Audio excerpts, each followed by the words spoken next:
the Upanishads, translated by F. Max Muller. First, Prapataka, 10th Khanda.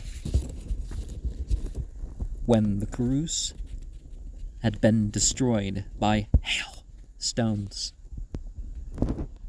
Ushaste Kakrayana lived as a beggar with his virgin wife at Ibyagrama. Seeing a chief eating beans, he begged of him. The chief said, "I have no more except those which are put away for me here." Ushaste said, "Give me to eat of them." He gave him the beans and said, "There is something to drink also." Then said Ushaste, "If I drink of it, I should have drunk what was left by another, and it is therefore unclean." The chief said, "Were not those beans also left over and therefore unclean?" "No," he replied, "for I should not have lived if I had not eaten them. But the drinking of water would be mere pleasure." Having eaten himself, Ushaste gave the remaining beans to his wife, but she, having eaten before, took them and put them away.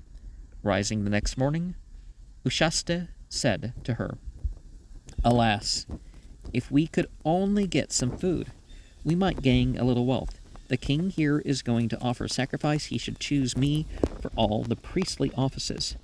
His wife said to him, "Look, here are those beans of yours." Having eaten them, he went to the sacrifice which was being performed. He went and sat down on the orchestra near the Udgatres, who were going to sing their hymns of praise. And he said to the Prastotre, the leader, "Prastotre, if you, without knowing the deity which belongs to the Prastava, the hymns of the Prastotre, are going to sing it, your head will fall off."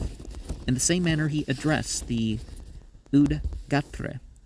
"Udgatre, if you, without knowing the deity which belongs to the Udgitha, the hymns of the Udgatre, are going to sing it, your head will fall off." In the same manner he addressed the Pratehartre. "Pratehartre, if you, without knowing the deity which belongs to the Pratihara, the hymns of the Pratihara, are going to sing it, your head will fall off." They stopped and sat down in silence. Now, in the Veda and some other traditions, there's threats about sharing about the spiritual formulas and ceremonies and stuff with the profane or the so-called not worthy and so on. But we previously saw that somebody who wasn't a priest, somebody not so knowledgeable, had the higher station of religious knowledge in some of this respect.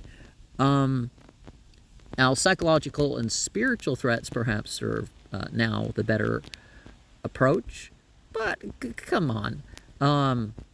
Basically programming people, if they ever doubt your faith, even if, they find problems with it, that they're going to suffer and all this stuff. I'm not sure when this is coming out.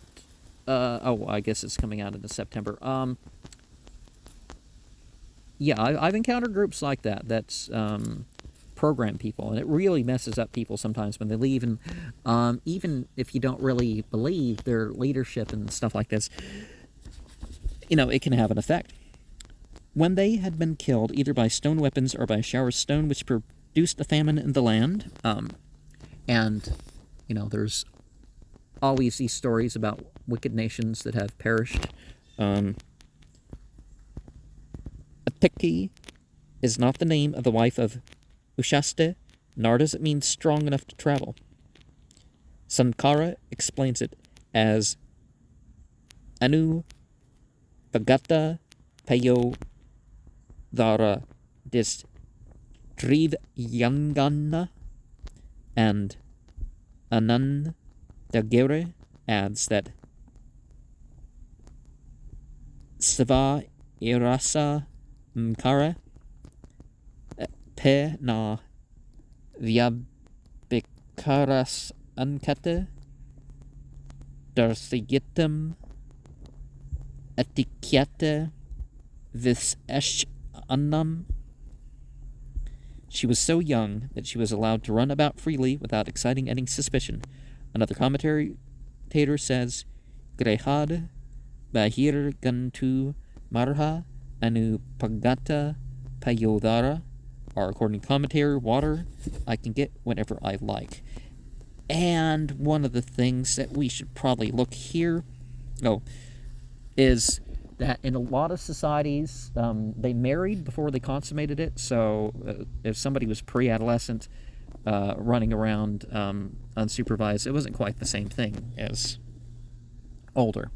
But there generally should be a difference between religious law and what is enforced in many respects. So, like when people say, the Sanskrit-based Shariat, or Sharia term, it means the same thing.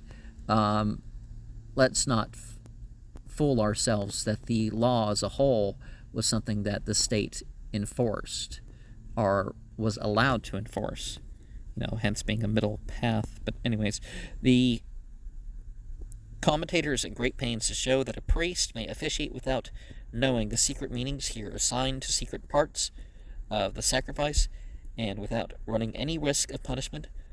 Only if another priest is present who is initiated, then the uninitiated, taking his place, is in danger of losing his head, should it be avitva, as in 1-9. And there were people that were killed because they stumbled upon religious ceremonies. Literally complete accidents, even intentional. There's